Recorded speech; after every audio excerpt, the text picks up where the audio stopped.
We're really excited to share with you all today our second quarter economic policy roundtable. As some of you may know, last month or the month before last in April, we hosted our first housing policy roundtable in quite some time.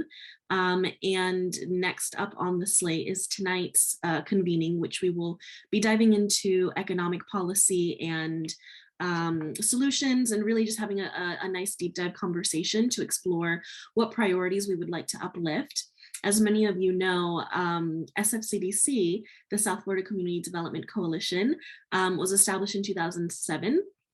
And our roots are pretty deep when it comes to affordable housing and community development from that lens.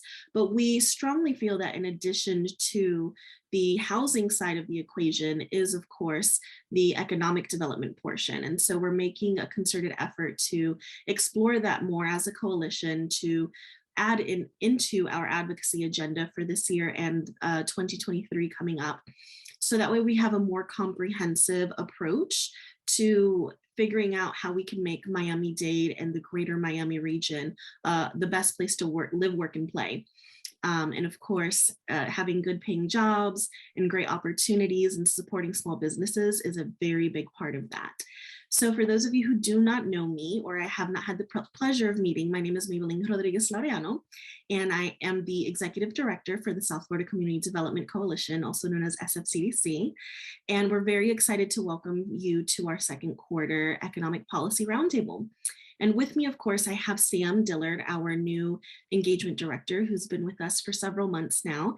And I will pass it over to him for some additional points before we dive into our wonderful panel of speakers tonight.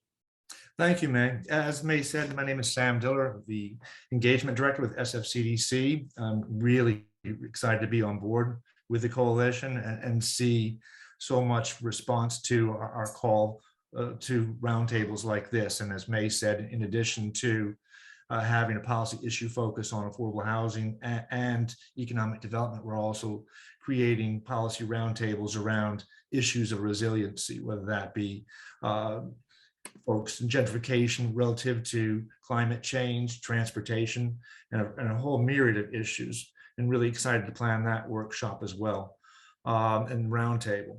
And as May said, this is the second quarter roundtable. There will be 2 more of these economic development roundtables for the year as we really formulate our policy advocacy campaign for fiscal years 22 and 23.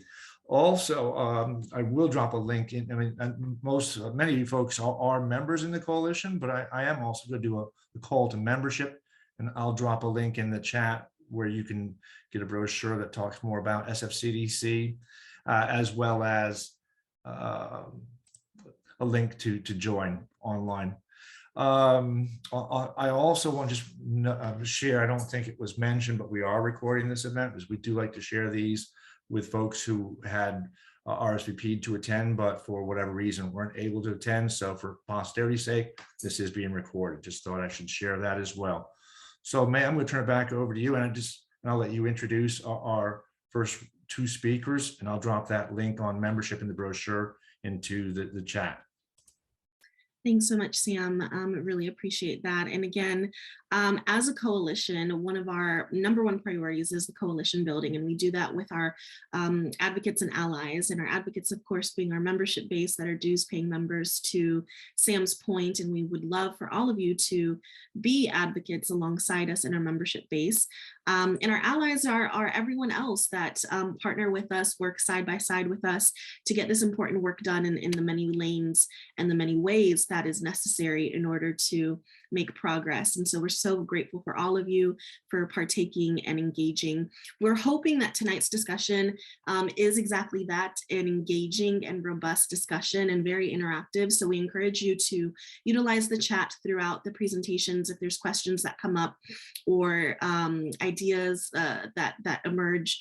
Please feel free to utilize that. Sam will be monitoring it. He will also be facilitating the Q&A portions following each of the speakers.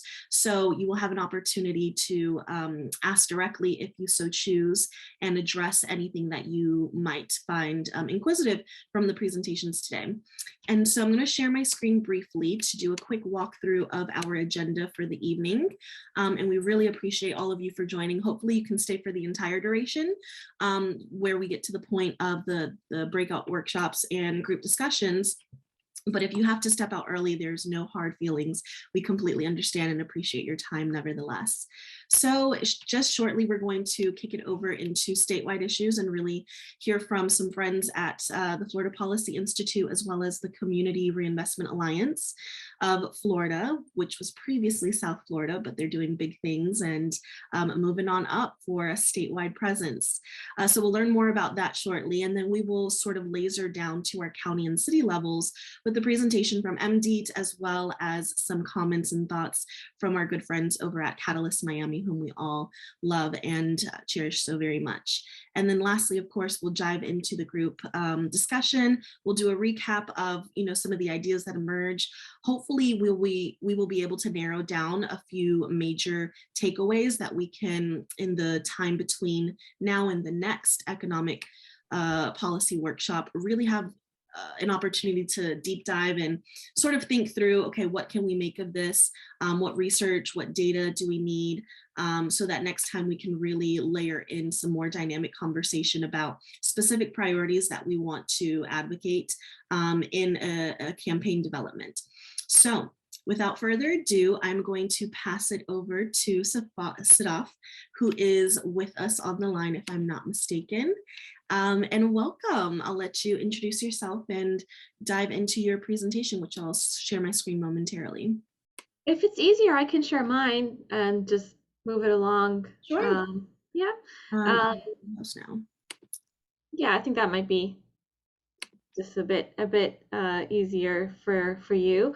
You can just listen. Hi, everybody. I'm Sadaf Knight. I'm CEO of Florida Policy Institute.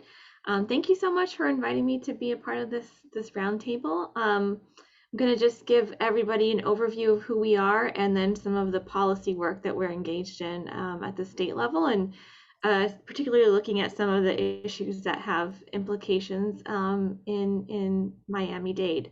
So I'm just going to, like I said, share my screen real quick. Okay. All right.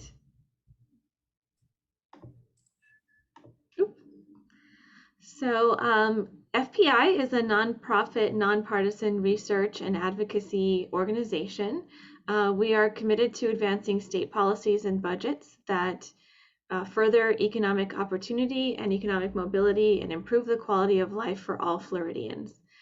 We do this by analyzing state policies, budgets, and revenue trends, with the purpose of proposing common sense policy solutions to address our most pressing challenges, to expand equity, to encourage public education, and ultimately informed action. So how do we do this? Well, we start with our credible, high quality research. We put out research reports, fact sheets, bill summaries, blog posts, infographics, kind of across the board, different types of publications. We develop policy recommendations, so looking at where we can enact policy change to further, equity, to increase investments in our communities and in our families and children. We do a lot of work in communications so that we can educate policymakers, the media, and the public on the issues that we're facing in Florida. We do a lot of our work, almost all of our work, in partnership with organizations across the state, and we do advocacy in Tallahassee toward, achieving policy change. And the way that we view economic prosperity is sort of all of these different things and how they interact with one another. So you can't have economic opportunity without all of these different components, whether it's investing in infrastructure, whether it's supporting households and family income, healthcare, education, all of these different aspects of what you need in order to have economic opportunity and shared prosperity for all Floridians, no matter where you live or what background you come from. we think all of these things together make up economic prosperity. And the way that we sort of have envisioned our work and our vision for the future in Florida is what we call our roadmap to shared prosperity. And this includes 4 sort of overarching principles for what we would need in Florida to achieve shared prosperity. So the first is healthy communities, and that means investing in health and education. The second is a thriving and resilient economy. And that means, sustainable growth through equitable development, smart infrastructure, and climate resilience. The third is shared prosperity, and that is achieved through nurturing inclusive communities and building a strong safety net. And the last one is an equitable tax code. So cleaning up and modernizing our tax code for a stronger future. So this is how we organize our work and our advocacy. All of the work that we do around advocacy and outreach falls under these broad categories. And I'm going to go through each one of these and share some of the policy work that we are engaged in each of these buckets. So under healthy communities, which includes investing in health and education, one of the things that we can do in the state of Florida is expand our Medicaid program. We're one of 12 states that has not expanded Medicaid, which means that there's a coverage gap. There's a lot of people who are unable to utilize the subsidies in the healthcare marketplace and cannot access Medicaid because they make too much in income. And so what expanding Medicaid would do would expand eligibility to include adults aged 19 to 64 who fall within that coverage gap. And there's a particularly great opportunity right now because the American Rescue Plan Act included a pretty significant incentive for non-expansion states to expand their Medicaid programs and receive additional federal funding to do so. Expanding Medicaid would lead to, 400,000 plus people getting healthcare coverage and access to critical health services, but also significant budget savings for our state because we'll be receiving federal dollars to support that. While we advocate for expanding Medicaid, another thing that we do every year is just preserve the eligibility and access to the Medicaid program that the state currently has. So opposing and trying to stop efforts to further restrict eligibility and further limit access to healthcare. As many of you might experience personally, as I do, childcare is a huge issue for working families and working parents. And so in Florida, we have 2 programs. We have voluntary pre-K and we have the school readiness program, which provides vouchers for families with low income to be able to afford childcare. However, our VPK program, although it is universal and we have a high participation rate, only 3 hours is covered. And so when it comes to how much we're spending per child on universal pre-K, we're actually ranked pretty low in the nation. And then with our school voucher program, the school readiness program, we don't have enough for the need that's out there. So there's, tens of thousands of kids who are on wait lists and unable to access childcare. So there's been some legislation introduced that this session that would expand eligibility. The legislature has actually increased funding for the school readiness program in the past couple of years to help reduce those wait lists, but more could be done to actually expand that to all kids who need it. And then finally, funding mental and behavioral health services. In Florida, there's a kind of patchwork of funding at the state level for mental health and behavioral health, substance use disorder services. It's very difficult to track the funding through the state budget, and oftentimes it's non-recurring funding that happens that is reauthorized every year. So it's hard to have that more sustainable investment in mental health. And so this is one of the areas that we're heavily engaged in and trying to disentangle so that we can understand better the funding mechanisms for mental and behavioral health. And this is just a snapshot from one of our publications. Florida Policy Institute is also the Kids Count partner in Florida. So Kids Count is a network that's funded by the Annie Casey Foundation, and it's committed to producing accurate and timely data to assess child well-being in all 50 states. So we are the Kids Count partner, and one of the publications that we have is called the Child Well-Being Index, which looks at 16 different metrics in every county of the state. And I've just pulled the one for Miami-Dade County, looking at education to show where the county falls with, early education with 3- and 4-year-old children not enrolled in school. So there's about, as of the most recent data, 37% not enrolled in school. And although that has improved since 2010 to 2014, there's still a lot of kids who are not enrolled in school, whether that's they can't access it or it's not affordable, whatever the reason. We know early education is so critical for child development and future outcomes. The next bucket in our roadmap is a thriving and resilient economy. And in this area, we are working on advocacy to enforce the minimum wage and prevent wage theft. We know that oftentimes when there are violations of minimum wage, there's really nowhere for employees to go to take any action or hold employers accountable. Florida does not have a Department of Labor. That was eliminated some years ago. And the only place to go now is the Attorney General, and it's really not feasible for workers to really to do that. And so we are working with partners on policies to help enforce the minimum wage and also prevent the preemption of local minimum wage and wage theft ordinances. Another big focus of ours is domestic workers. These are, home health workers, cleaners, different types of domestic workers who currently are not protected under labor laws. And so there's a national domestic workers Bill of Rights, and we have made the case that there should be a state Bill of Rights as well to provide worker protections and rights in the workplace.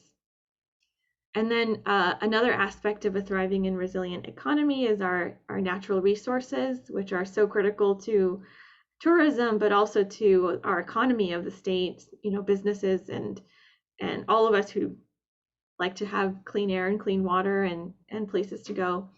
One of the vehicles for conserving ecologically sensitive land is the Florida Forever program. And one of the ways we can really preserve our environment is through fully funding investment in Florida Forever and in conserving these areas that are so important to our natural environment. And just looking back at the domestic workers, we put out a fact sheet looking at domestic workers in Florida, and of note, there is a high concentration of domestic workers in South Florida. So this chart really shows the Miami, Fort Lauderdale, West Palm Beach metro area compared to the state. And domestic workers are also primarily women and women of color. So it's a sector that is really, heavily concentrated, not only in South Florida, but of women of color as well, who don't have these rights on the job. Our next bucket that we look at is shared prosperity. And within here, one of our key priorities over the past couple of legislative sessions has been reducing occupational licensing barriers for returning citizens. Many times there are people who have fulfilled their sentences and are coming out of prison seeking occupational licensing for things like construction trades, and they're unable to obtain those licenses, even if they have received training while they were in prison, because there's just a lot of barriers for people to get those licenses, including long wait times, or the cost of licensing. And then finally, there's this more ambiguous moral character assessment that local licensing boards can utilize that really can bar a lot of people from getting these licenses. So we have been working on legislation to reduce those barriers so that people can actually get licenses and get jobs and get on the path to some sort of economic stability. Also for returning citizens, for certain, they're barred from obtaining SNAP and TANF benefits, which can really help in terms of nutrition and being able to make ends meet. So we have also been advocating for certain returning citizens to be able to receive those benefits and lifting that ban, and several other states have done that. And then finally, just generally when it comes to safety net programs, maintaining and expanding eligibility and increasing benefits. And just as a snapshot of SNAP, which is Supplemental Nutrition, oh gosh, now it's escaping me. I say this all the time. Anyway, it's the Food Assistance Program. Just to give you an idea that, many of the people who participate in SNAP are people who are seniors or have disabilities. Many of them are families with children, so this really impacts young people. And so this really does help our sort of most vulnerable populations. And finally, when we look at an equitable tax code, budget, the state budget and our revenue is a really big focus of FPI. We track the state budget as it goes through the legislative process. We put out pretty lengthy reports that look at, the House version, the Senate version, and pretty soon we'll have a report coming out looking at the final budget for the upcoming fiscal year. But we also look at revenue and looking at the revenue landscape, both state revenues, and of course over the past couple of years we're looking at the federal dollars that have come down that have really helped sustain the state budget and prevent us from seeing huge budget cuts across the board like we did in the Great Recession. So one of the ways that we can mitigate the upside down nature of Florida's tax code is establishing a working Floridians tax rebate, or a state level earned income tax credit. So in Florida, we have this reputation of being a low tax state, but that's really only true for the wealthiest Floridians. When you look at who pays taxes as a share of their personal income, it's really low and moderate income Floridians who pay the most, upwards of 12-13% of their personal income in state and local taxes, compared to just 3% when you look at the highest income earners. But one way we can kind of mitigate that is establishing a state level earned income tax credit, which is for working taxpayers to receive a tax rebate. Many other states have a state level EITC, and Florida, if we had one, we could pegged it to the federal tax credit. It would be about a $500 tax credit or rebate for each tax payer, and would really go a long way in terms of bringing those extra dollars and an infusion into the state economy. We also see year after year additional tax cuts proposed for corporations, which further creates that imbalance. And so we work really hard to prevent those from happening and presenting revenue raising policies that would help raise the resources that we need to invest in all of our priorities that we have, whether it's education or health or infrastructure or what have you. And then we also have a whole other part of our budget that we call silent spending, which is actually tax credits, refunds, deductions, etc., that are in our tax code. And once they're there, they're kind of never reevaluated to assess whether they are actually bringing a positive return to the state. And many of them are things that we actually like, things like, sales tax exemption for groceries and rent. There's a 1-year exemption on diapers, for example, that the legislature just passed. But some of them are, meant to spur economic development, but have actually been found to not really meet that goal. So looking at those tax expenditures, the silent spending, and seeing which ones actually make sense to keep on the books and which ones we should do away with and recapture some of that revenue. So just looking at the Working Floridians tax rebate in Miami-Dade County, there's 405,000 eligible workers and families who would receive a state tax credit. The average rebate, if it was enacted, would be about $474, which would total $192 million back in the pockets of Miami-Dade residents, and then really boost about $154 million into the local economy. So really big impact for Floridians and for Miami-Dade residents as well. And so those are just kind of a quick overview of who we are and the type of policies and the work that we do. You can follow us on social media. You can join our newsletter if you'd like to sign up to hear about what we're up to. We only send it out once a month, so we don't spam people. But that's about it for me. Thank you, Sadaf. If you're all right with it, I'll share a link to your presentation. Sure thing. Chat. And then there were a couple questions. So Doug was asking, does the governor and Republicans still oppose the expansion of Medicaid? And if so, how do you recommend that we overcome their opposition? Yeah, yes, they do. But we have been able to see some areas where we've been able to utilize the Medicaid program. So while we still want to see Medicaid expansion, and there's, one pathway is through a ballot initiative, which we are also engaged in, which would mean that the voters would get to vote on Medicaid expansion. And we have been successful in utilizing the Medicaid program to draw down additional funding for specific things. For example, in 2021, we passed a bill we spearheaded advocacy for a bill that allowed school districts to draw down additional Medicaid funding for school-based health services. So there's ways that we could leverage that that isn't Medicaid expansion, but you're still making more out of the Medicaid program. And then in regards to your question about affordable housing, that's right, but I am excited to say that we are actually currently in the process of recruiting an affordable house person, a policy analyst with a focus on affordable housing.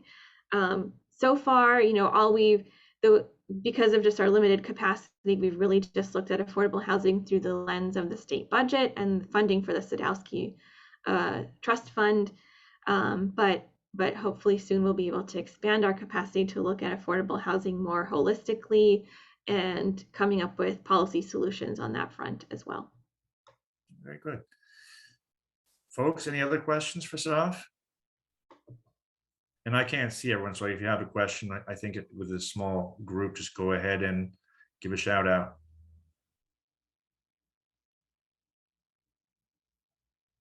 Well, Sadaf, I would have a question on the tax rebate with the impact it would make at a state level.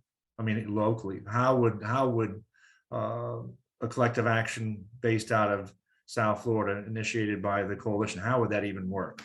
Sure. I mean, there was a bill introduced by a South Florida legislator, Chevron Jones, to enact a state Working Floridians tax rebate.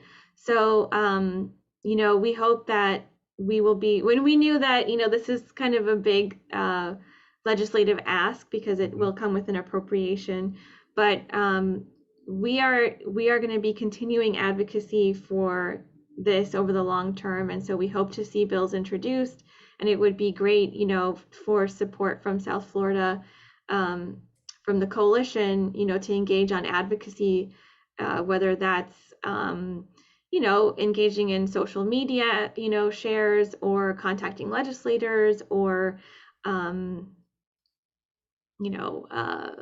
signing on to letters or whatever, what have you. We can certainly bring you in on that and keep you in the loop so that your members can also engage. The question is whether we will be paying state tax. I think this is getting at the fact that we don't have a state personal income tax, which we don't. So no, this will not mean that we will be trying to enact a state, personal income tax. There is another state, Washington State, does not have a personal income tax, but they do have a state EITC, and they funded it. So there's models for how we can do this without a state income tax. Awesome. Well, thanks so much. I know you and your crew at FPI are such brilliant and talented folks. We really rely on the resources and research that you share, and we try to promote it. Even recently in our newsletter, for those of you who are subscribed, you may have seen some opportunities that we shared from FPI to help amplify that and make it accessible for both our coalition members and allies here in South Florida. So thank you so much for that really broad high-level overview of state-level priorities that we should consider and can incorporate into our advocacy agenda. Up next, we have Cornell Cruz from the Community Reinvestment Alliance of Florida, and many of you know him. And so I will allow him to introduce himself, and he'll be sharing a little bit more about CRAs, which are equally an important statewide focus for us that we can incorporate into some of our agenda for economic policy. So Cornell, go ahead, take it away. Thank you, Meg. Appreciate it. Good evening, everyone. Pleasure to see you all, old friends, as well as some ones that I haven't met before. But look forward to meeting you sometime in the future. Again, as they stated, my name is Cornell Cruz Jr. I'm the Executive Director of the Community Reinvestment Alliance of Florida, formerly the Community Reinvestment Alliance of South Florida. We lost a statewide initiative back in February. Our organization mission is to ensure that the financial institutions provide fair and equal access across their service area from everyone they service, including low to moderate income areas and low to moderate income customers. We also provide collaborations as well as partnerships between the financial institutions and the nonprofits and for-profit corporations to better enhance our communities. So a little history about the Community Reinvestment Act. The Community Reinvestment Act was enacted in 1977. So by law, every bank that is regulated in this country or insured in this country or is incorporated in this country is regulated by one of three entities: either the Office of the Controller of Currency, the Federal Reserve, or the FDIC, the Federal Deposit Insurance Corporation. So depending on their size, they are regulated by one of those three entities, and those entities come in and examine them every 2 to 4 years, and they examine on a wide variety of things to include their reinvestment into the community. When you walk into a bank, you see on the door where it has that little yellow sticker that says insured by FDIC. That means that they are regulated in this country. That means they're incorporated in this country and also insured in this country, and they are examined by the regulators I mentioned beforehand. The Community Reinvestment Act came out because it was stimulated from redlining that was initially done in earnest after World War II. So believe it or not, and you can actually search online and see redlined, what's called redlined communities. Overtown in Miami was one. Well, what happened is they would actually put a map of the area on the desk and actually draw a red line around it, and it was always African-American communities. And the banks did not invest in those communities. They did not provide mortgages in those communities. They did not provide small business loans in those communities. They did not do any philanthropy in those communities. They did not support nonprofits in those communities. So that went on and on, all the way to 1977 when the law was enacted. However, it still goes on to this day, just not as blatantly as it was done from the 40s to the 70s. And you see it every now and then. Some banks in particular, seems like they get caught up in some sort of red line in some shape, form, or fashion every 2 weeks. But it has happened, and it is still happening in some areas. Now, one thing about the about the Community Reinvestment Act of 1977. It has not changed, reformed, been updated, moved, or looked any differently since 1995. 1995 was the last time. I think you all will all agree there's been a lot going on since 1995. We actually, everybody in the mother has a cell phone now, and I can actually Google how to buy a nuclear weapon on my cell phone. So since it has not been changed, one of our big pushes this year is pushing for CRA reform and update.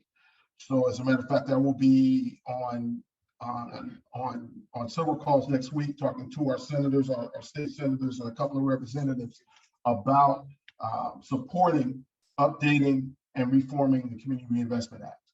And what we'd like to do is, what we'd like to see is we'd like to see a couple of things done. One, updates to 1071, which will enhance financial institutions reporting on loans they do to small businesses.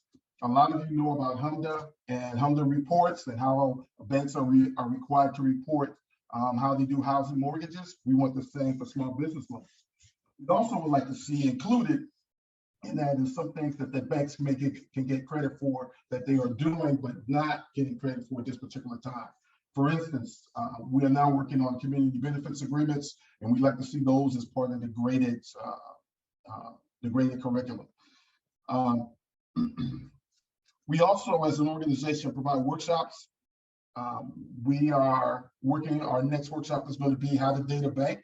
So I'd encourage all of you to attend. I'm going to go over some things on how to data bank. Shakiri, I see that you're on the Shakiri is from Chase. I see that you're on the call. Expect an email from me because I want some insight from you as I build out my PowerPoint for this particular workshop. But it is something that we as organizations, nonprofit and for-profit for that matter, need to learn how to better relate to our financial institutions and how we can help them better increase their investments per the Community Reinvestment Act in our communities. So a couple of policy things that we're working on. Besides CRA reform, a couple of other policy items that we're working on is with, as I mentioned earlier, community benefits agreements.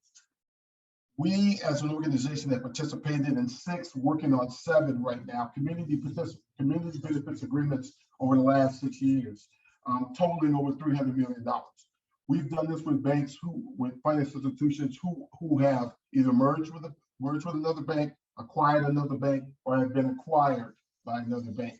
And I will say to you that acquisitions and mergers are a big business in the state of Florida.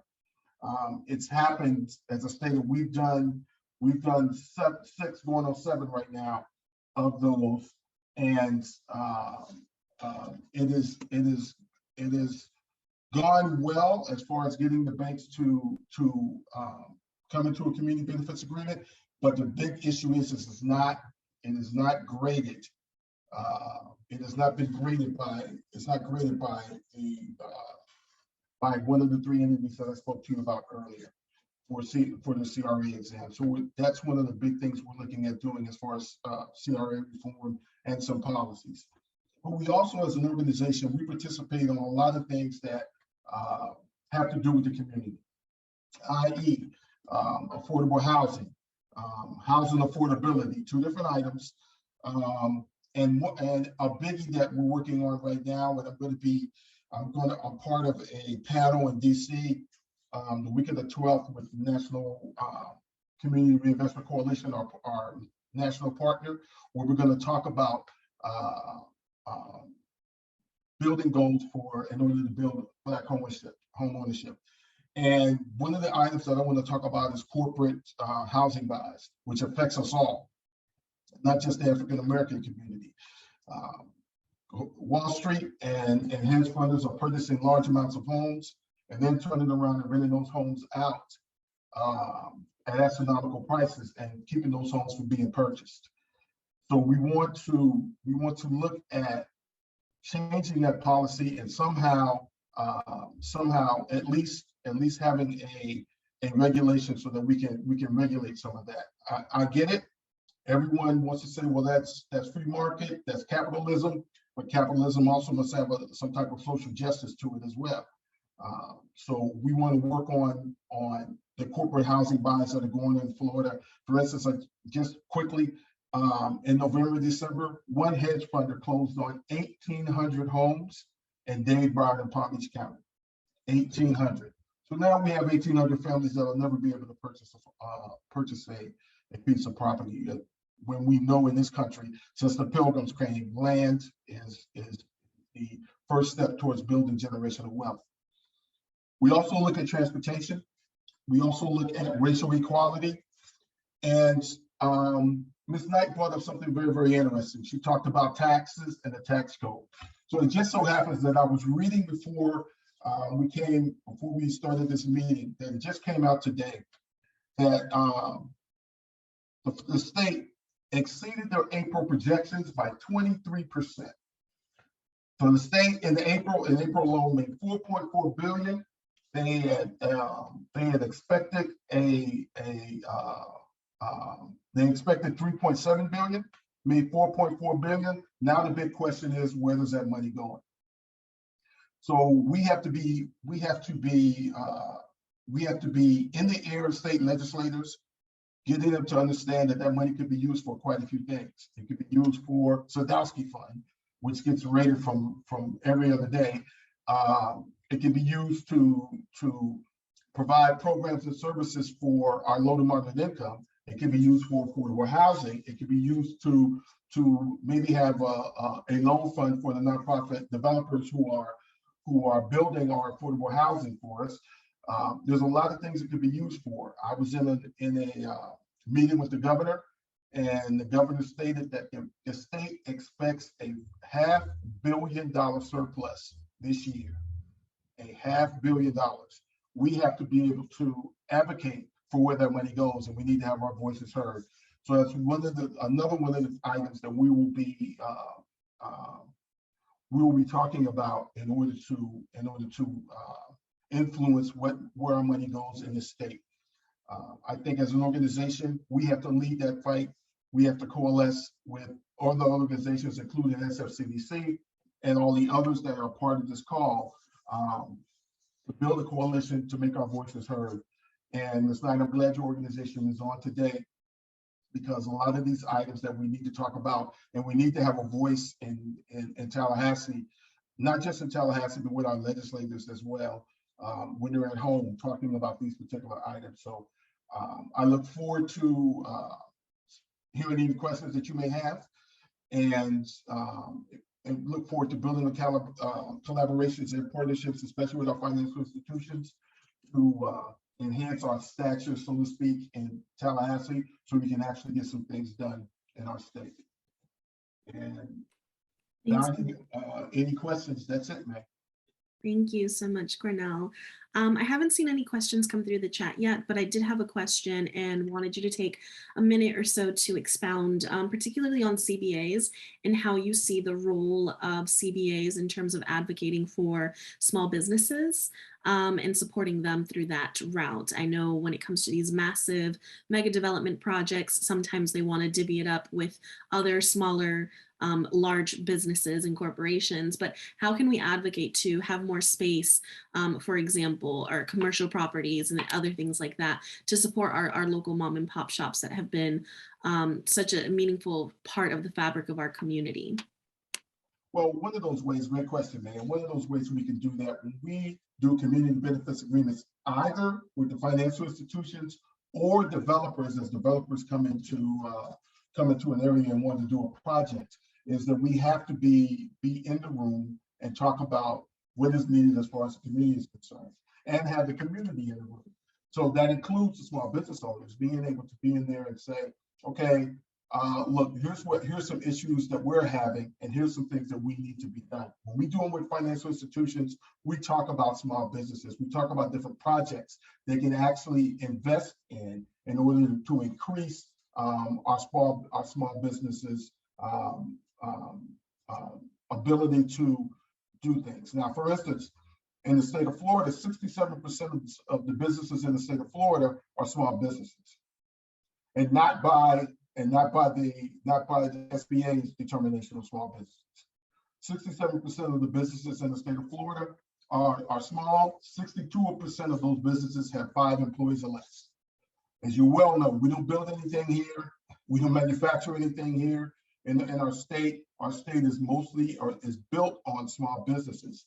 So when I go into those meetings with the financial institutions or with developers, we always mention how can they invest in programs. It could be through community development financial institutions to provide technical assistance, loans, and training, especially since the CDFIs do not have to meet the lending requirements of the banks. So the banks can invest in those CDFIs in order to provide those trainings, technical assistance, and loans.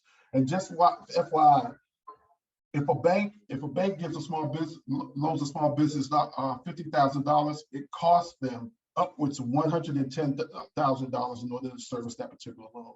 So this is one of the reasons why it's become kind of a harder investment for them. And as you can see why, they actually lose money no matter if the small business pays it back, they actually lose money on the loan. So, but CDFIs can help alleviate that problem, or at least help with that problem, and get the funding down to the small businesses that need. Cornell, there was a question that came in the chat. I don't know if you have the chat up, but the question is, can CRAs directly demand for CBAs with developers, or is that done largely through community coalitions and business associations? Great question, and I'm working on that with the city of North Miami right now. It's done directly. It's done with developers, and here's what I found out: most for-profit developers do put money away for a community benefits agreement. It's not their requirement to say anything to us, but if we don't ask and if we don't get involved with asking for a community benefits agreement, then it doesn't happen. Community coalitions and business associations are the best way to get it done when you're talking about doing it with developers who want to do a project. Catalyst Miami and myself are working on that right now. We just gave a class last night in the city of North Miami. City of North Miami actually wants to make a regulation where any developer that comes into the city and wants to do a project that's over $100,000 must do a community benefits agreement with the community or neighborhood where that project is going. So we're trying to help facilitate that. We're working with the city of North Miami right now to help facilitate that regulation, as well as put together the coalition of the community and the neighborhoods. Excellent. Thank you so much. Definitely a wealth of knowledge when it comes to all things CRA and CBA. So very glad to have you on the team and in the fold of the coalition. Moving forward, we're actually going to laser in now to more local levels at the county and city. And with us, we have up next Mr. Miller from MDEAT, who is on the line, and we'll be sharing a little bit more about some of the things that MDEAT is up to as of lately. As many of you may know, MDEAT, much like SFCDC, is very particularly focused on advocating for racial equity for Black Miamians and Black neighborhoods throughout South Florida in general. And so really interested to hear the perspective that they bring to the table and how we can partner and support that from a small business and entrepreneurship lens. So Edwin, without further ado, happy to present the screen for you, or if you would like to present it yourself, you can let me know and you can take it away. Very good. Thanks for having me. And yes, I'll need your help. I'm having low system resources issues. So if you'll bring up my deck, that would be very helpful. Sure. Why don't you introduce yourself while I pull that up? Okay, very good. I'm Edwin Miller. I'm the very new housing administrator here with the Miami-Dade Economic Advocacy Trust. I worked here for about 2.5 years as the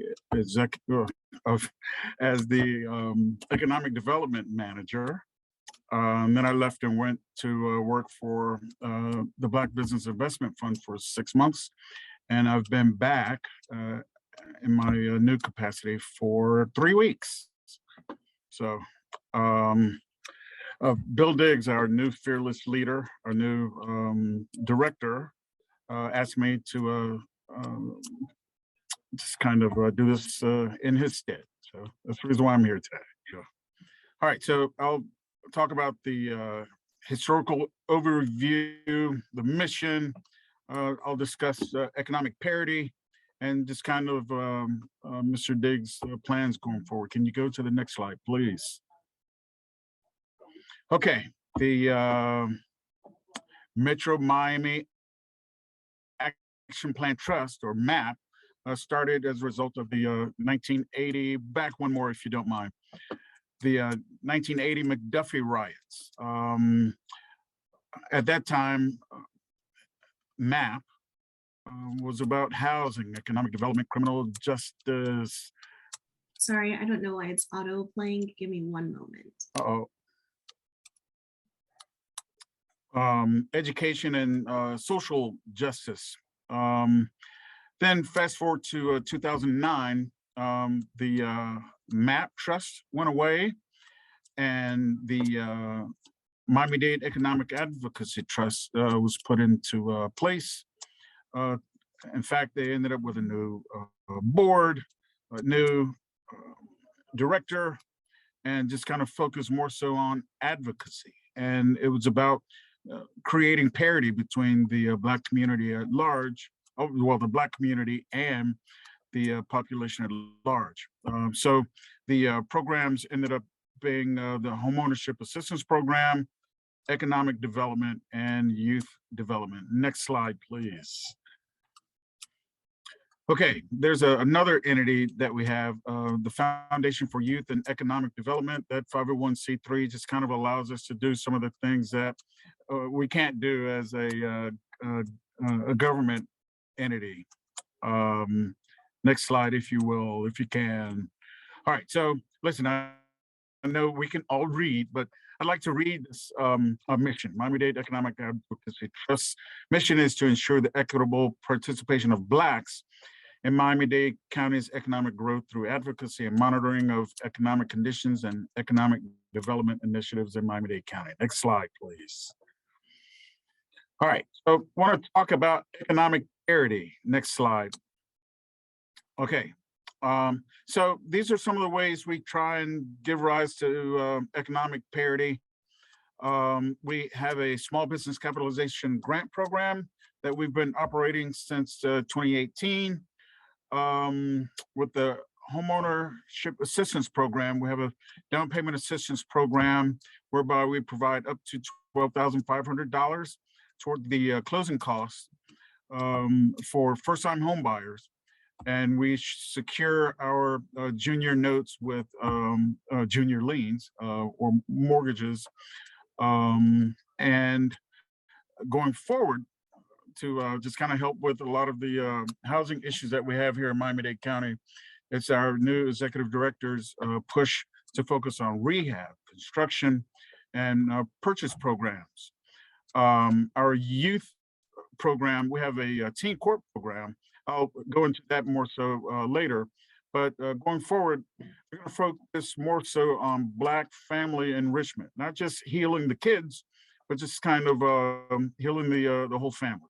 Next slide, please. All right. Also, as it relates to parity, when I was the economic development director, Peter McDougall, you'll appreciate this. For the recipients of our grants, I would, well, we received 3 years tax returns. I would spread the numbers and just kind of do this little quick study to just kind of see what the net worth of the businesses were. So for the 2019-2020 year, just kind of learned that the Black-owned businesses had a net worth of only $32,000. The white-owned businesses, $287,000, and the white-owned businesses, $195,000. Mind you, these businesses are operating in targeted urban areas, or the hood, if you will. So even within the hood, the Black-owned businesses just parity didn't exist. Next slide, please. Okay. This is from the Brookings Institute. So in the 3-county MSA, it shows here that they're only, well, the Black-owned businesses with employees only accounted for 4% of the businesses. So, of course, the Black people accounted for 22.6% of the population. I'm sorry, 22 or 23% of the population. So, in order to give rise to some level of parity, we would need an additional 44,000 businesses, so that the businesses represented roughly what the population is in South Florida. And of course, you all know that most business owners have a relatively higher net worth than wage slaves like yours truly. So, you know, it would improve the net worth of Black people if there were more Black business owners. Next slide, please. All right. I'll move into the homeownership assistance program. Next slide, please. Thank you. All righty. Again, Peter McDougall, you'll appreciate this. Before I came aboard, I spread the numbers of our homeownership assistance program. So these are for the last 5 years, we receive our income from the impact fees for commercial development. We only receive 8% of the surtax dollars, while Miami-Dade County's PHCD, or Public Housing Community Development Program, or Department, I'm sorry, they receive 92%. Very much like PHCD, this department is understaffed. So as a result, you know, look at the net profit, and oh my God, the net margins are beautiful. But next slide, please. As a result of that, you'll see that the cash for this relatively small entity is not so shabby. So we have about 13 million as of fiscal year in 2021, cash of about 13 million, had junior lien mortgages receivable of 8 million. And, you know, the numbers are, geez, beautiful, you know, because there's virtually no debt. Next slide, please. Now, this is very interesting, just to kind of show you some of the trends. If you'll go down, we'll look at the total number of HAP homeownership assistance loans funded. You'll see that that number has trended down over the last 5 years. And it's because as interest rates have decreased and property values have increased, we can't provide our down payment assistance because we were capped at $271,000. All right. However, we've noticed that because the property values are increasing, those people that we've provided the down payment assistance to, let me back up. So these loans are set up such that we provide them, they're deferred mortgage loans. They turn into grants or are forgiven after 10 years.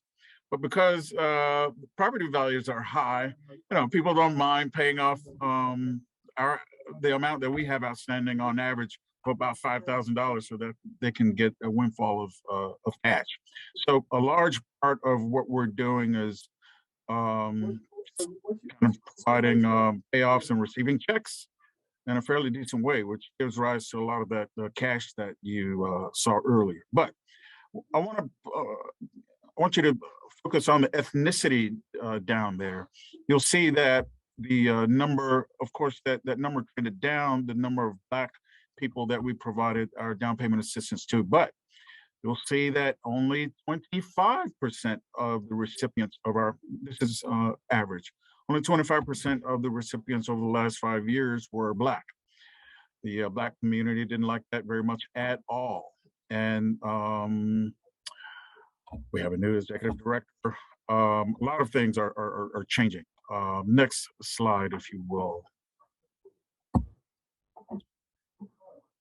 Okay, this is as of April. You'll see that we only funded one HAP loan. Listen, the prices the price points have changed. We can provide our down payment assistance for home sales up to $318,000, but inventory has got awfully low. So we're spending a significant portion of our time working on those payoffs and depositing checks that we're receiving. You'll also see that the ethnicity for 2022 has improved. 42% of the recipients were Black. So it's trending in a different way. And in large part, that's a result of our providing our down payment assistance to homeowners who are buying homes from some of the Black developers in town. So we are, to some degree, trying to control the supply, focusing on working with Black developers who are putting Black homeowners into homes. Next slide, please. All righty, so Bill Diggs, again, our fearless leader, wants to take some of that cash that you saw, and he's investing it into rehab, construction, and purchases. So we are working hard, working with some of the small developers that happen to be Black, to provide them with some funds. Listen, that net worth issue is not only felt by the small businesses, but even some of the relatively larger Black-owned businesses, or the CDCs that are about the business of providing economic development via development. Some of them have issues with net worth. So we want to help fix that. Next slide, please. Youth Services Division, next slide. Okay. Listen, that teen court program that we have here is amazing. That's a picture from one of the teen court sessions. There was a time when Oliver Gilbert, who was mayor of the city of Miami Gardens, was one of the judges. That's him there. He appears fairly small there. But in our teen court rooms, typically the only adult participating is the judge. Everyone else is a teen. You see the bailiff there is a teen. Prosecutors are teens. The defending attorneys are teens, and these teens are in real trouble. And you have the jurors who are peers, and they just kind of dole out sentences, basically sanctions, and that sort of thing. But it's a wonderful program, excellent training for those aspiring attorneys. We also, as I indicated earlier, provide family outreach. So we provide assessments and training to parents, or just kind of group sessions with the parents, and follow-up. We have a new director for that program, Dr. Bright. He's a really impressive young man. I'm so proud of that guy. Next slide, please. Economic Development Division, the area where I used to work. Next slide. All right, so this year we'll provide 12 $5,000 grants. You'll see where historically we've provided, we had 48 applicants. We provided only 8 grants. In the next year, 24 applicants, 20 grants. In the year of COVID, there were 110 applicants, and we provided 24 grants.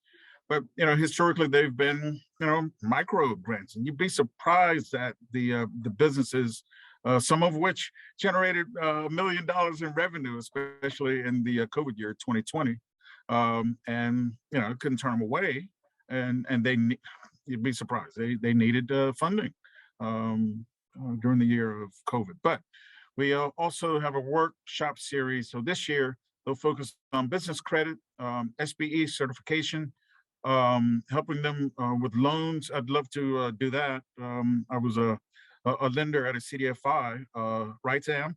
So I want to make sure that some of our applicants receive loans. And while I was at BVIF, I was able to provide loans to some of our grant applicants. Then the home ownership assistance program will work with the economic development area going forward to just kind of work together. Next slide, please. Right, so I hope I did a good job of sharing the historical overview of the Miami-Dade Economic Advocacy Trust. I actually read the mission, talk about economic parity, net worth, and intermittently throughout talk about Bill Diggs' plans. He's a bold guy, and I look forward to working with him going forward. That's all I have. Thank you, Ed. I don't see questions in the chat. Does anyone have a question for Ed outside of the chat with a smaller group?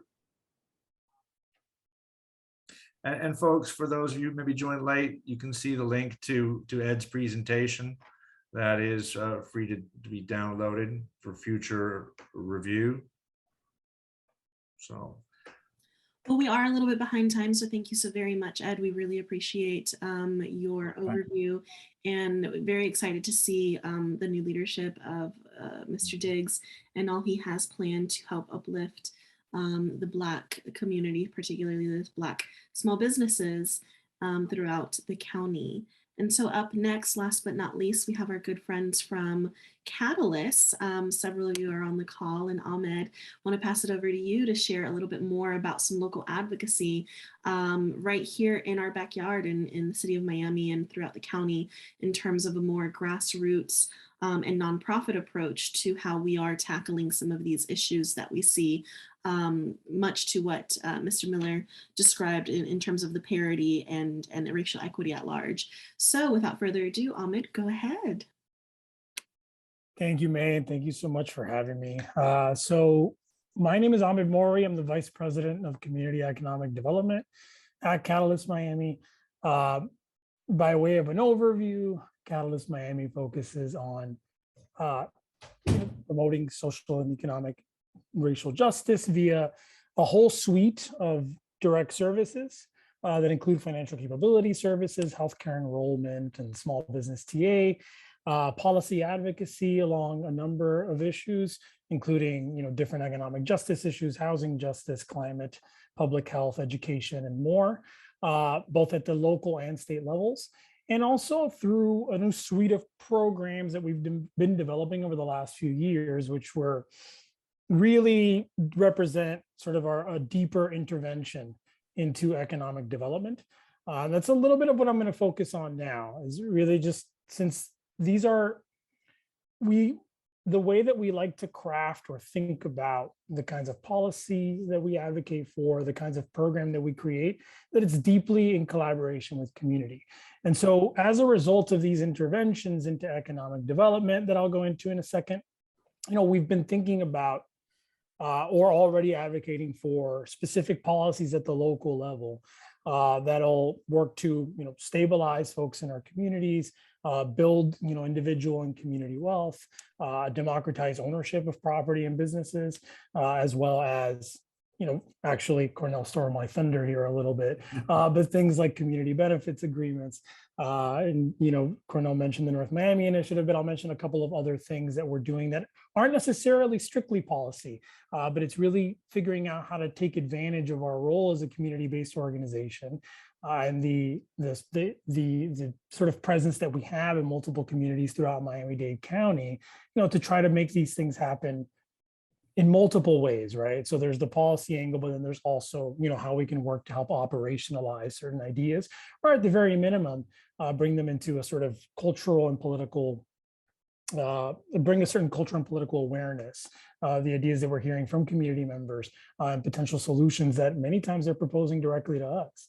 And so during the, I guess, technically right before the pandemic, but especially in the beginning of the pandemic, we launched a series of programs that include the Worker Cooperative Development Program, through which we incubate worker-owned and governed businesses, small business technical assistance, since that's primarily, one of the issues that we were hearing from folks in our communities as soon as the shutdown really hit, and what we're calling a real estate investment cooperative, the North Miami Community Investment Cooperative, which is commercial real estate tenanted by local small businesses that will be owned and governed by community members, via purchasing monthly shares and via running for seats on the board, right? That's the governance aspect of it. In the process of building out these programs and incubating cooperatives and engaging really with the real estate market, essentially as a buyer, at least a proxy buyer for a bit on behalf of community members. And of course, through developing a small business technical assistance program, as well as some research that we did via the small business technical assistance program, we started to hear a sort of recurring set of issues coming from folks in our communities. The first one, of course, is something that comes directly from the Worker Cooperative Development Program, is to hear how local government, what role it can play in terms of helping spur democratic employee ownership. We not only see, but we know that worker co-ops are, beyond being businesses, beyond creating opportunities for business ownership. It goes beyond, ownership and job creation in the sense that the jobs themselves are higher paid. They build wealth by funneling, the year's profits back to worker owners as dividends. And they're business formations that generally have more longevity and have been shown to be more resilient in times of economic crises. So in terms of trying to answer that question, we began advocating for two very particular initiatives at the county level. The first is really working directly with county agencies to promote cooperatives. So one thing that we saw with our research into Richmond, California, New York City, Madison, Wisconsin, and a few other cities that are really engaging a little bit more with cooperative development, is that local government plays a very important convener and promoter role. And it's a way in which folks are at least introduced to the idea of employee ownership. So that's one thing that we began working really with the Office of Equity and Inclusion, and have been in conversation with many agencies that are facing small businesses directly or interacting with small businesses directly, to think what is a way, to promote ideas of employee ownership. One thing that the city of Miami did in 2019 was actually, authorize that their economic development loan fund through, within the city of Miami, they authorized it to build capacity internally and provide training for businesses that were interested actually in converting to employee ownership, which we think is a great start, right? But there's also, this possibility of playing the convener role.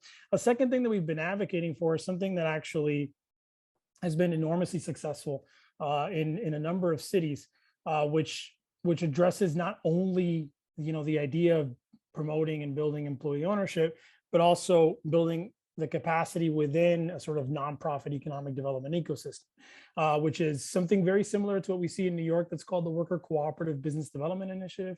It's sort of a fund specifically for, developers or other organizations that want to become more involved in worker cooperative development, to actually be able to build a little bit of capacity to do that. So for instance, I guess taking a step back and thinking about cooperative development in US cities, we've seen an ecosystemic approach that normally cooperatives tend to be incubated by nonprofit organizations. There's a sort of significant amount of support that goes into it from local lenders, say CDFIs, or banks that are interested in lending to worker cooperatives, as well as other sort of either nonprofit partners who are interested in promoting the idea, as well as institutional funders, right, that are willing to fund these programs at the nonprofit level.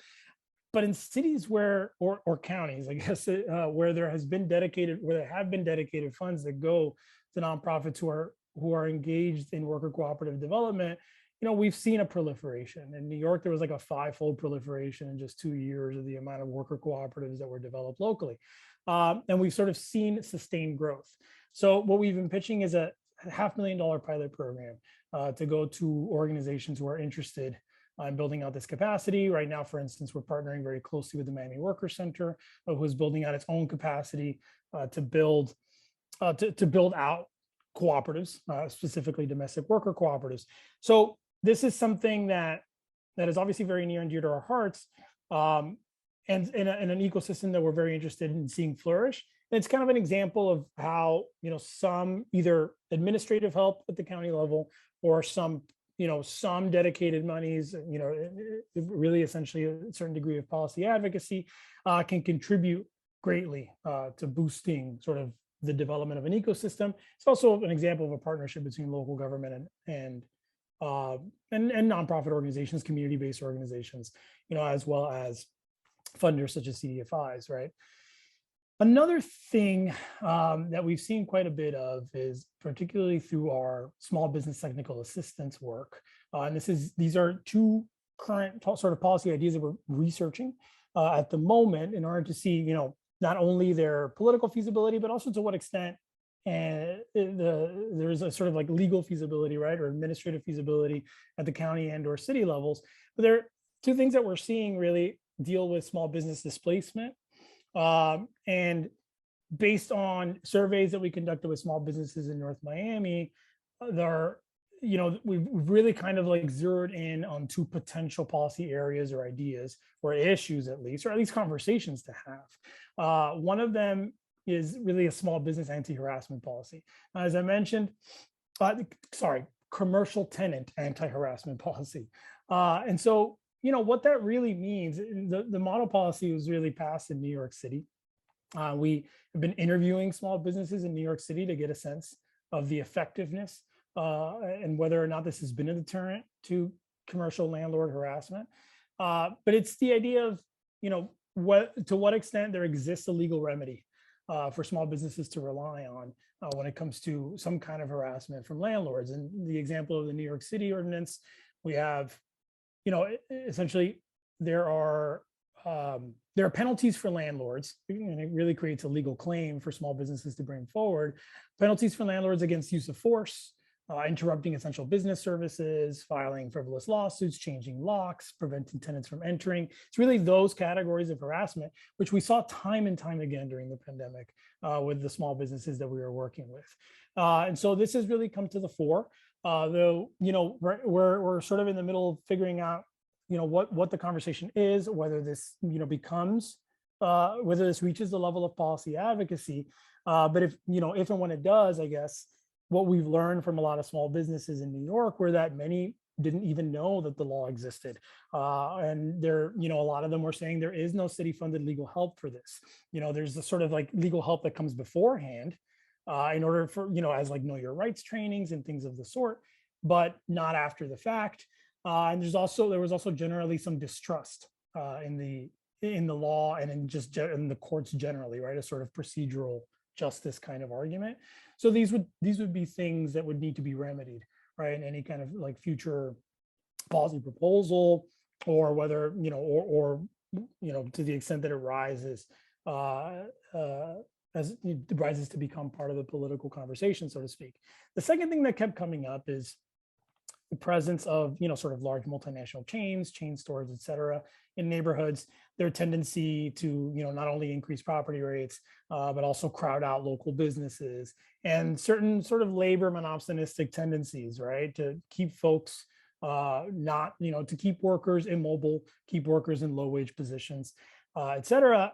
And so we began looking at what formula retail restrictions look like. This is actually an explicitly mentioned on our website, and it's currently something we're doing a little bit more research into. The largest example of really formula retail restrictions exists in San Francisco. And really all it means is limiting, not eliminating, but limiting the presence of chain stores or businesses in certain sectors, introducing certain density limitations. Now, this involves creating an administrative process for formula retail businesses that are interested in locating in particular areas. It includes ensuring that formula retailers meet density restrictions. B, formula retailers need to engage in a pre-application process. There are 30-day windows after this pre-application process in which neighbors or community members in the vicinity of the proposed location can request some kind of discretionary review of the project, which would include environmental review. It includes automobile noise and noise pollution generally. So really something that looks a little bit like environmental review, but at a hyper local level. And then, of course, the city has to actually approve conditional use permits, for instance, for new formula retail locations. So thinking through the feasibility of something similar to this, and of course, the political appetite of it. But generally, this is something that we're looking into as something that's coming directly from the small business owners that we work with. Then there's community benefits policy, right? As I mentioned, I know Cornell mentioned some of our efforts in collaboration with them in the city of North Miami.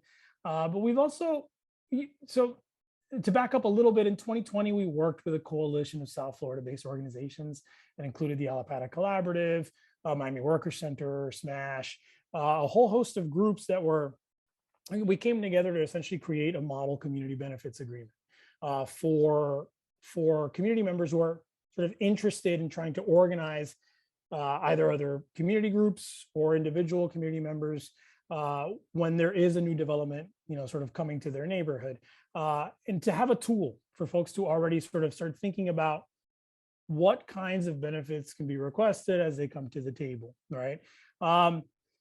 One of the difficulties, the very practical difficulties that we do see at a sort of very hyper local level in terms of negotiating community benefits agreements, there's some practical ones, right? Like, it's not always clear who will negotiate on behalf of communities, not clear what coalitions of organizations will emerge or how to create enough time to negotiate. One example is, there aren't super high standards for environmental review at the state level in Florida.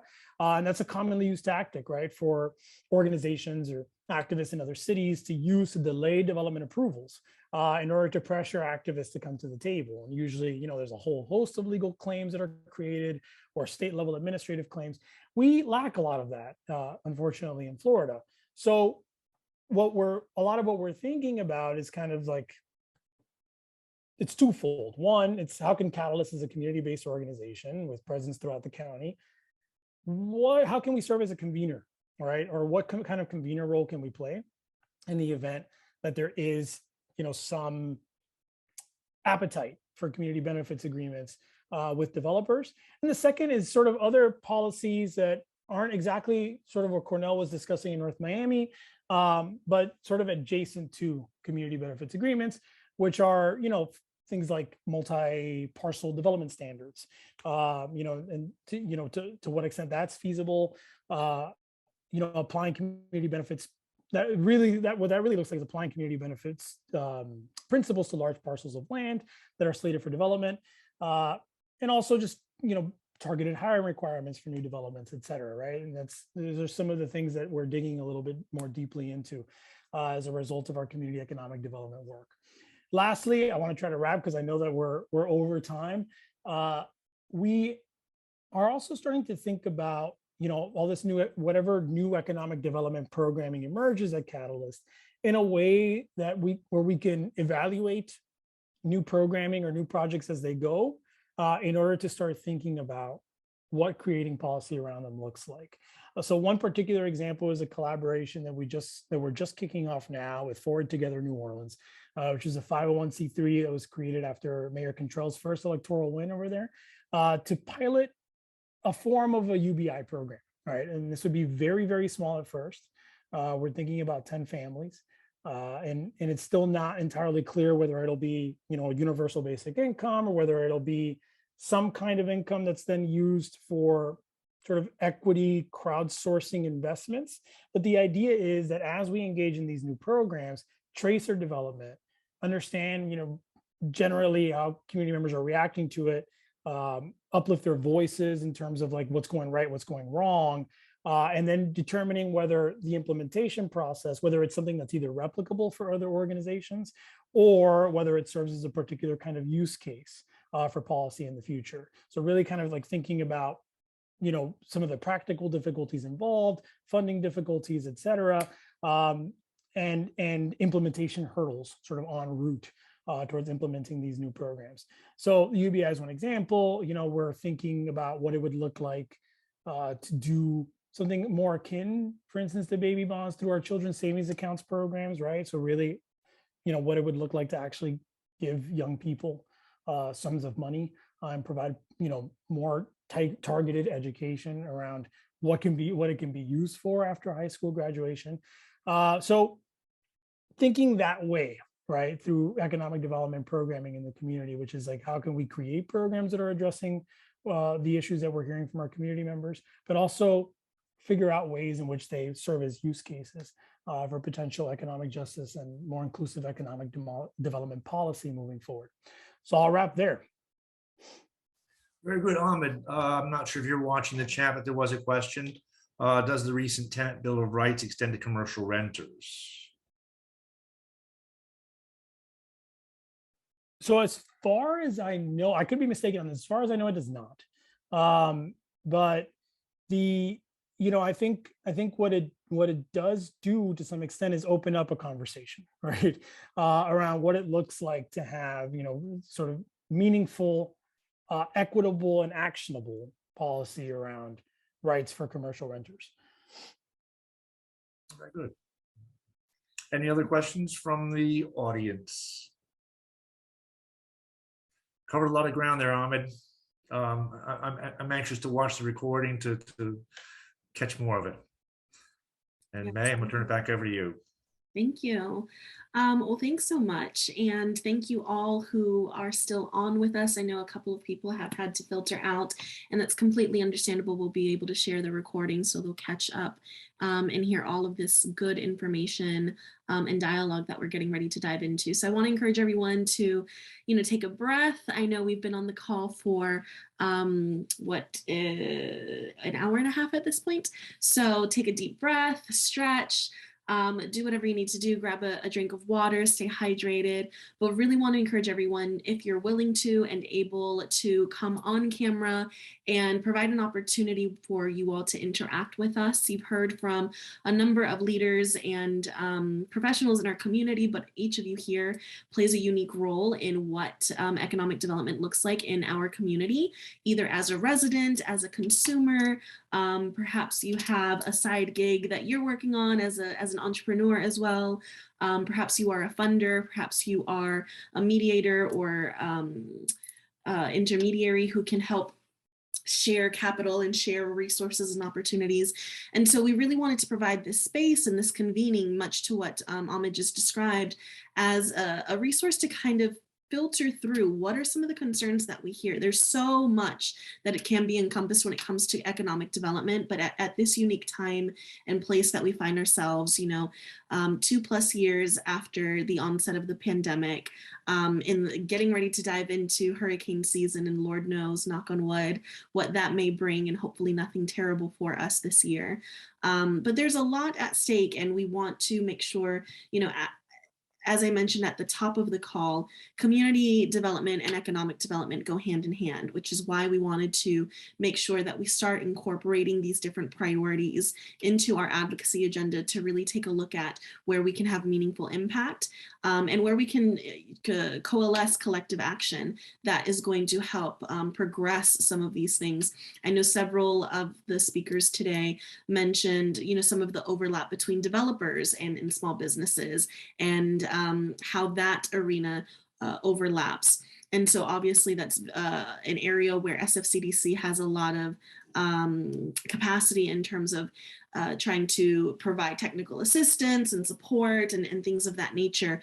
But overall, we want to be able to amplify a cohesive and comprehensive agenda. So I know I said a lot. I'm going to pause and go back to share in the chat the link to the agenda for those of you who are just joining the call. And let's see here. On the last page of the agenda, I'll actually share my screen, is an exploratory recap. And some of these topics were alluded to throughout today's presentations. Many of them stem from conversations that Sam and I have had with some of our coalition members, some of our allies, our partners, and just overall in the ecosystem, things that we have heard as it relates to economic development and economic policy overall. Many of these are also stemmed from a group that both Catalyst Miami and SFCDC are a part of, known as SBAN, the Small Business Small Business Anti-Displacement Network, which is based out of the University of Maryland, and their website is antidisplacement.org. And they have a number of resources and toolkits and strategies on the topic to really take a look at how can we better support our local small businesses and preserve, their meaning and contribution to the fabric of our communities. And so just wanted to kind of leave this up for a moment to see if it strikes any ideas or inspiration as we dive into a conversation about what's possible and we can dream together. So I see someone raise their hand. Go ahead, Sam. No, Cornell has got his hand raised. Yes, I know that, and I'm sure you mentioned it, and it probably went by me, but I know Catalyst has been working on an item to help businesses actually own the buildings that they're in. And I was wondering, could you expound on that just a little bit? Because I think that falls right into that realm of the item that May just put up. Specifically, we've seen it happen over and over again, and we have a place that we can walk right down the street and see it, and that's Little Haiti. With the Little Haiti project, what happened with them buying those buildings out and moving all those Haitian small businesses out of that area, or pricing them out so they couldn't afford to be there anymore. So is there a way that we can maybe expand that program which you guys are trying to do? And probably, and something that I would love to add to the latest community benefits agreement that we're working on with one of the banks, maybe add that in. So I'm glad you bring that up, Cornell. So the project that we're working on, yeah, I know I really quickly went over it earlier, so it was very broad. We're calling it the North Miami Community Investment Cooperative.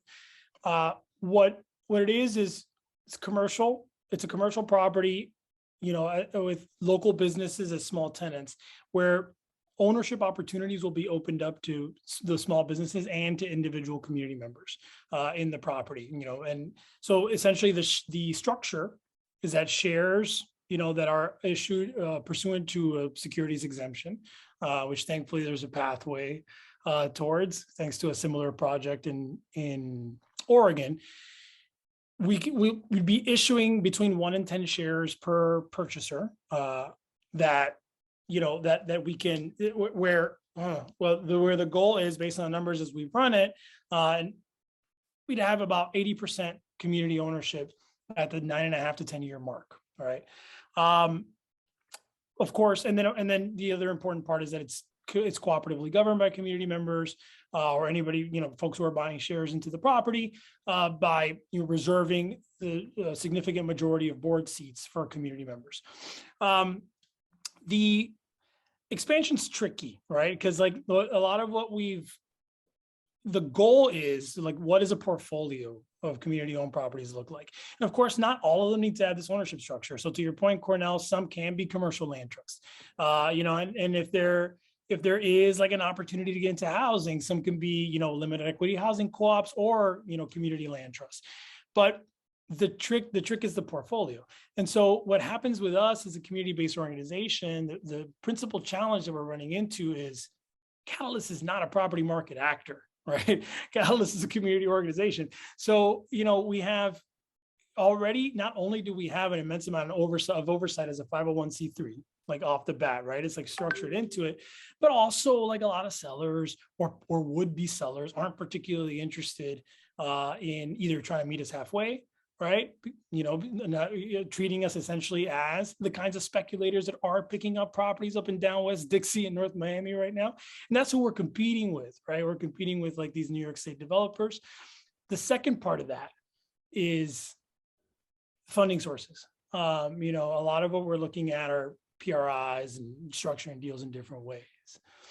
So I'm sorry, can I expand on those two items you brought up? One is on out maybe is partnering with financial institutions and getting their ROI properties before they actually go to sale, or speaking with them about somehow partnering with getting their ROI properties before they put them up for real estate. Two, I think one thing that we definitely have to do, and our organization is going to try to enhance this. I'm looking at doing some doing some events in the third and fourth quarter, is actually we have billions of dollars coming into South Florida, or in the Florida period. Hedge funders, Wall Street people, all of this coming into South Florida. Now, I think that we have to come together as organizations in order to facilitate letting these folks with all this money know what our issues are and what our problems are. Because I honestly believe, deep in my heart, that if they were in New York and California, they invested in their cities and communities there.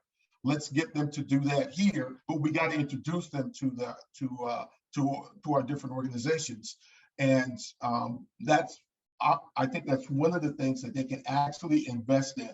Again, I'm all for capitalism, but there's a social responsibility as well. And we put it forth in that manner. But man, I'm telling you now, one of the things I'm going to suggest, I'm going to write it up tonight. As I stated, we're in a community benefits agreement and negotiation right now. So I'm going to suggest that as part of that, and we can work on basically the same principle as a regular land trust that does residential housing. Maybe it may take us some doing. But as far as I'm concerned, nothing is out of the ballpark. You know, it may take a little bit of work in order to make it happen. Yeah, and I think there was something like CBA with financial institutions, like because the primary challenge for us with your first comment has been the waiting lists, right? But with a CBA, like, you know, it's a different game altogether. So to the extent that there's a connection there, right, and that there's a sort of like, there's a way, I guess, to wrap a strategy like this up into a CBA. Like, I mean, I think that's wonderful.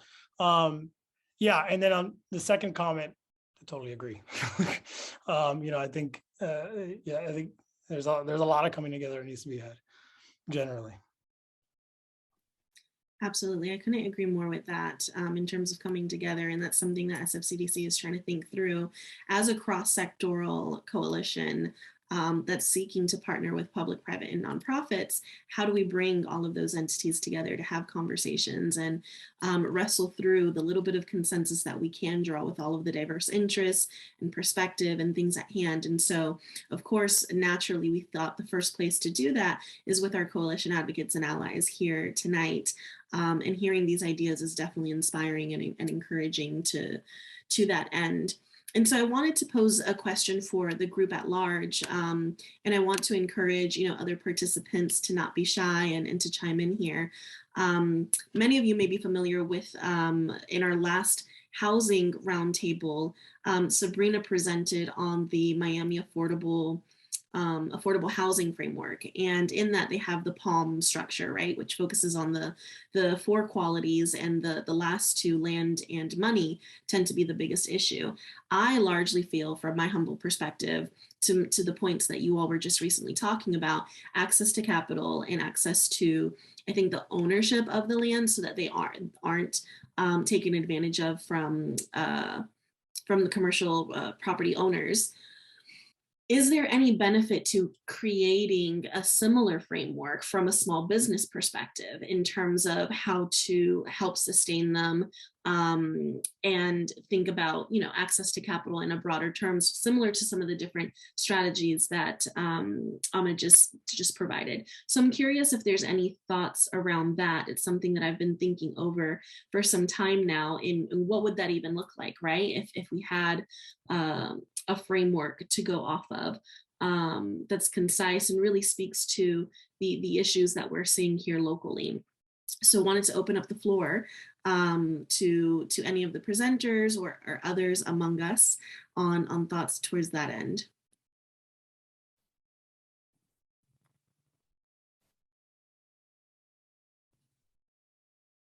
So I'm going to call on Cornell first, because I know he's not shy and I know I can do that. But just from an overarching kind of 10,000 foot level, if we were to, you know, as a coalition, put together a framework, what would be some of the core components that would really speak to all of the issues that were mentioned today? Well, I think we got to begin with letting, we got to involve the community more. We have, And you know me, man, I preach this constantly. We have a tendency as organizations to tell the community what they want instead of having them speak on it themselves and be a part of whatever issue that we're looking to fight for at that particular time. So I would encourage involving the community more, getting community stakeholders involved, coming up with with ideas and innovation. Because I will say this to you, and speaking with a lot of bank presidents these days, they want to be more involved in the communities, right? And they're looking for innovation. So, I mean, we got some great, smart people throughout our area, and I would love for us to be able to coalesce, to come together, and along with the community members and community stakeholders, so we can come up with these innovative ideas and present them. Now, we got to have a venue in order to do that, right? I think we got to have we got to start doing some overall invitations out to for-profit organizations, the financial institutions, and so on, in order to get these ideas out into the open and spark this innovation. Everybody, you know, we have this big tech push in South Florida, but land, affordable housing affordability, small business help, all these things are income inequality, racial inequality, transportation, are all big parts of living here. And I think we in order to make this happen, we gotta get out of the planning stage, because we've been planning for the last 20 years. Let's get out of the planning stage and let's actually do some things that encourage investment, both socially and financially. So that was a long-winded answer to your question. No, I appreciate that. I think that's spot on. I'm curious, Edwin, on behalf of MDEAT, to that end, about centering community engagement. Are there any, specific opportunities that MDEAT sees pertinent as it relates to doing something to that effect of what Cornell just described? You're on mute. Can you hear me now? Yes. Okay, very good. Well, over the last couple of years, we've hosted a lot of our peers as we've rolled out the funding rounds each year. We haven't done the grant funding round just yet. We're going to call on the SBA, the local CDFIs and that sort of thing, just kind of get together and just kind of share with the whole community that there's access to capital from not just us with the grants, but there are other people out there who are providing funding. And I don't know, I just believe that, Mr. Cruz, we need more banks to put more money into CDFIs so that, a lot of the, yes, sir, very good, I appreciate that. But, there are a lot of new business owners out there and they need capital. And I'm seeing a lot of businesses just kind of getting money from fintech companies or merchant cash advance companies. That's unsustainable. And I don't know, I worked for one for a short time, and it's just kind of a shame how a lot of people get their financing nowadays. I wish there was a way we can just kind of stop that practice. Hope that answers your question. Yeah, thank you. I appreciate that. It reminds me, I think someone in the chat earlier asked about whether commercial renters are included in the tenant bill of rights. And so I'm wondering if, working with Miami Worker Center and others to that extent, particularly for, the Black and brown businesses who, the parity that you displayed, what I think the number was 32K, which wasn't even half or even a fourth of what some of the white counterparts were making. So, thinking through how would we collect that data from the small businesses and small business tenants in particular, and how to help not only get them access to the capital to invest in their business and do what they need to do, but for those protections as well. So that way they can put those investments to, scaling and growth versus just trying to rehab things or go through litigation because of the lack thereof such protections. So I'm curious if there's thoughts of that from the group, since it seems, that train of thought was already in the chat. Yeah, hi, good afternoon, evening, everyone. That's something that's actually front of mind for us.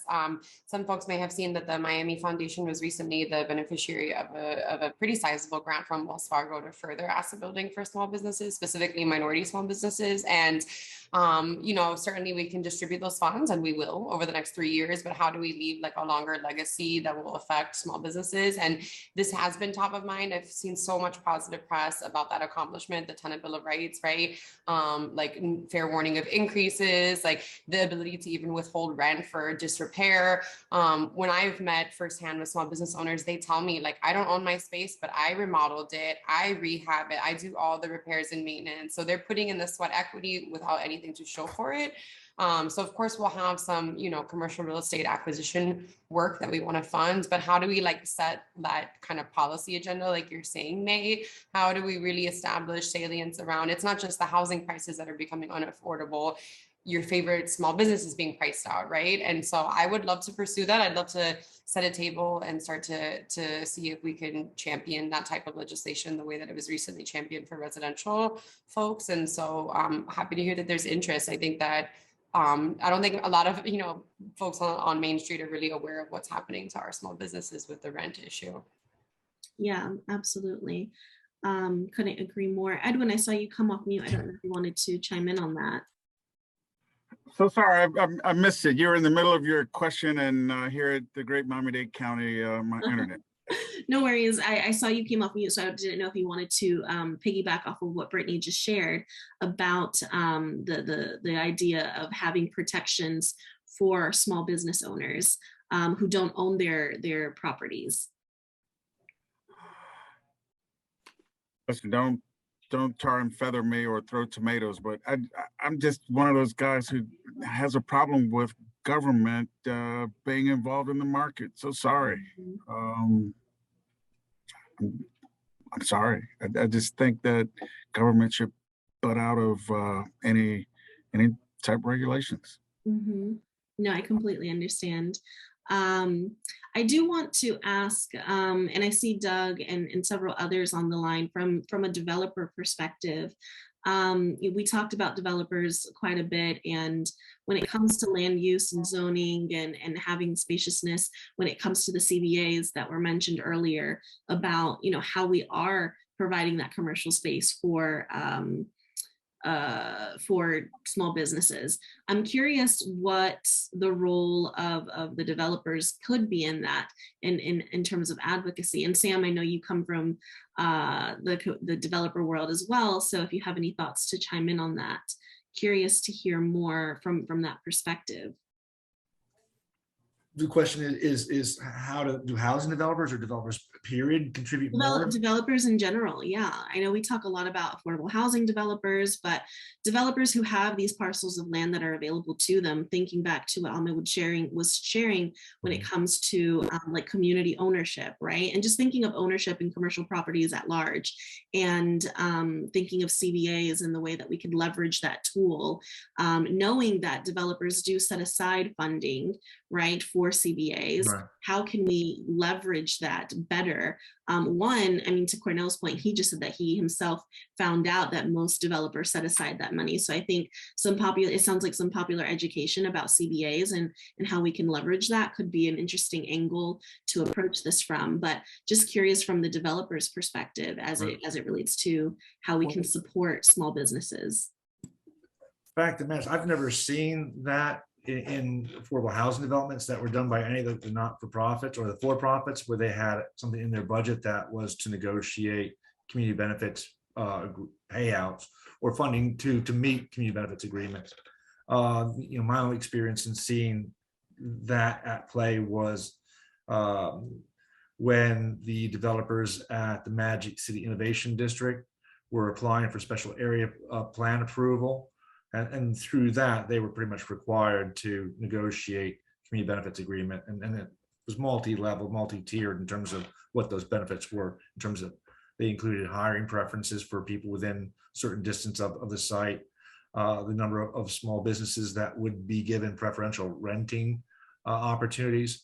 So it's there. I just don't have, a depth of experience in it. But I'm going to, ask Doug, who's more involved, and I see Kiara from legal services, who's worked some with community groups in negotiating community benefits agreements, and some displacement issues and settlements. But I did real quick, going back to policy overall, and not to change subjects and direction significantly, but Ed, when you were talking about MD, you mentioned the targeted urban areas, and that legislation that I think developed 13 or so targeted urban areas in Miami-Dade County, where there was supposed to be special allocations of I think federal dollars, home and CDBG, that were allocated for those particular areas. Is there any ability to give that whole statute more teeth, to see that there is more equitable investment in a more equitable allocation of funds in the TUAs? That's a good question.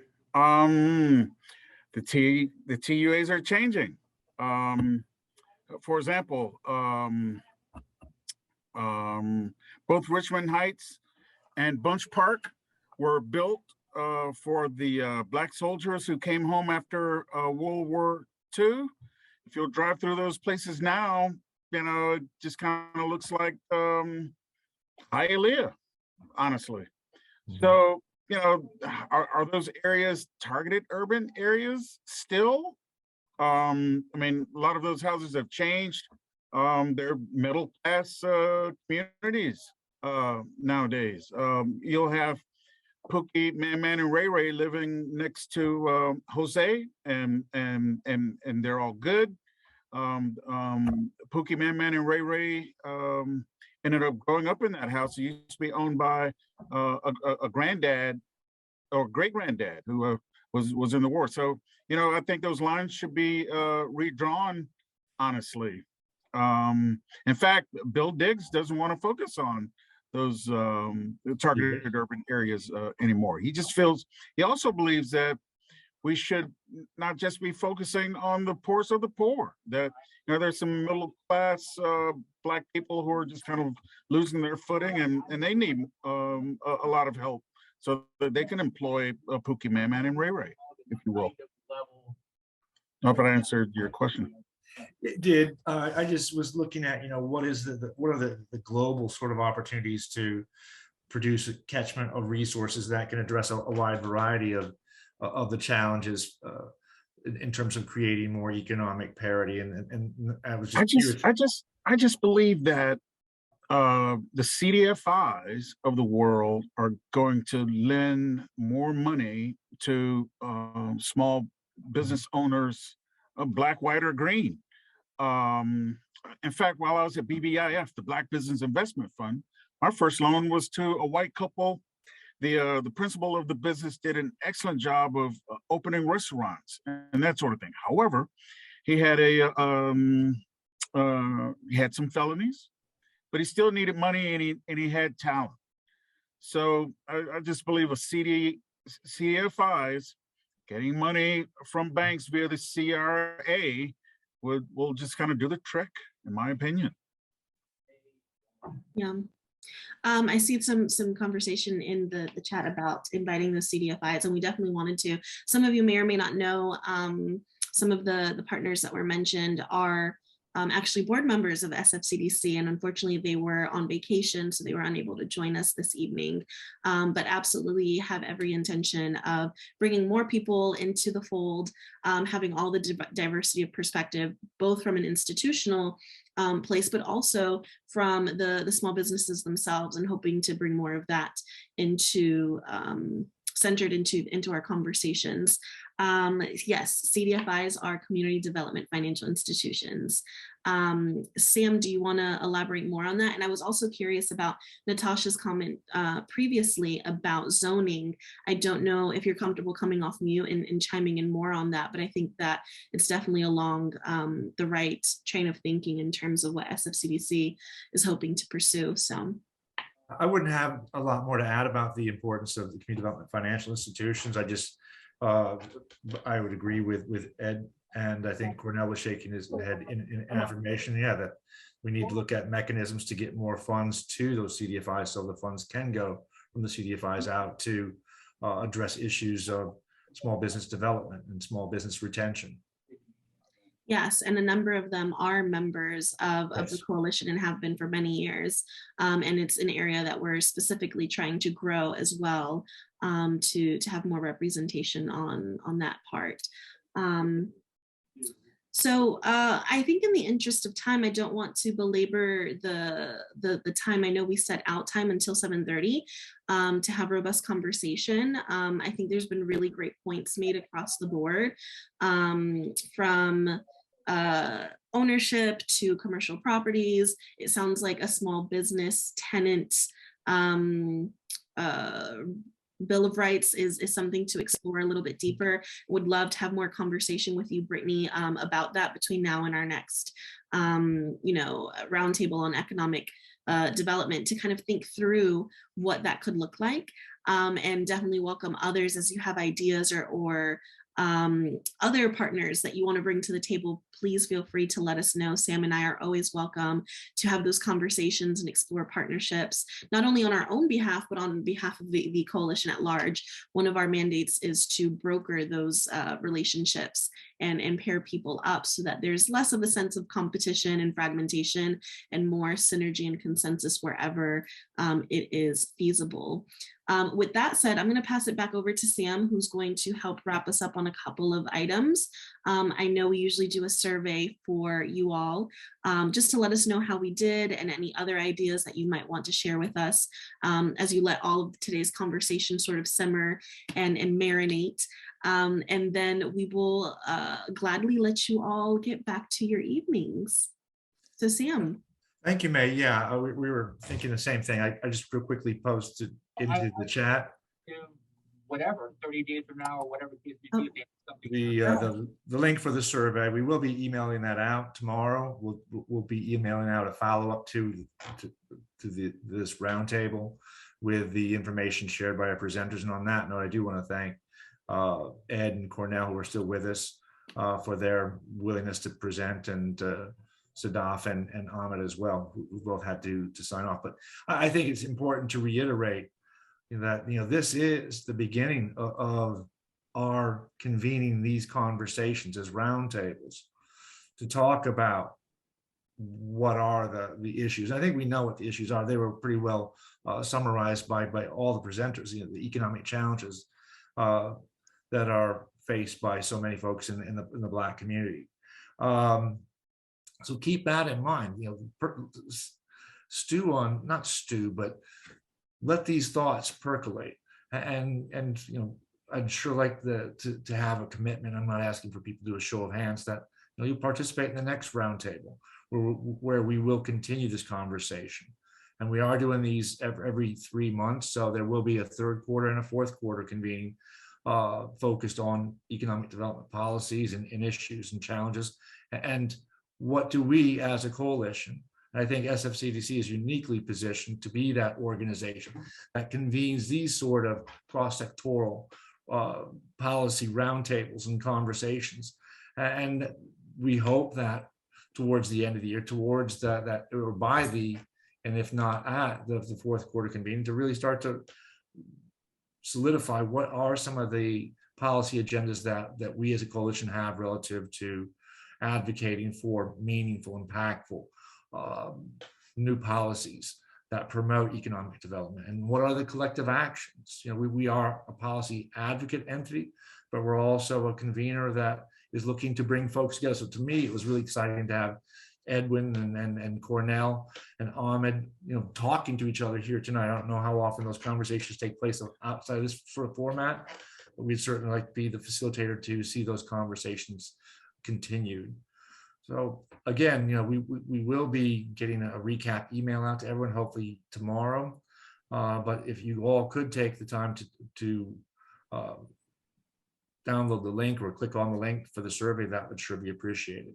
And that may, in observation of the time and considerations of everyone's having an evening to roll into.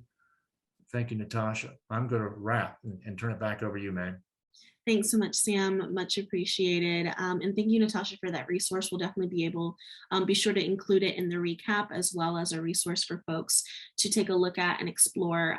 Zoning definitely has a place in this conversation and at large, and it's something that SFCDC is trying to pay more attention to. In fact, during our housing roundtable, we were able to invite the City of Miami zoning department to be one of the presenters, and hoping to continue dialogue with them across all of the 3 issue areas that we explore in housing affordability, economic development, and community resiliency. With that said, yes, Cornell, I will be on the CRAF podcast soon, so be on the lookout for that. I'm very honored to share space and share some thoughts with you in that capacity. But without further ado, I am happy to let you all get back to your evening. Thank you so much for your time and engagement. The fact that you've stuck through an hour and a half, almost 2 hours with us means the world to us. And we are a small and intimate group, but I have all the confidence that the voices and organizations we represent are very powerful when we unite in this way. So thank you for your solidarity and participation, and we will see you next time. Be well. And take care, everyone. And thanks again.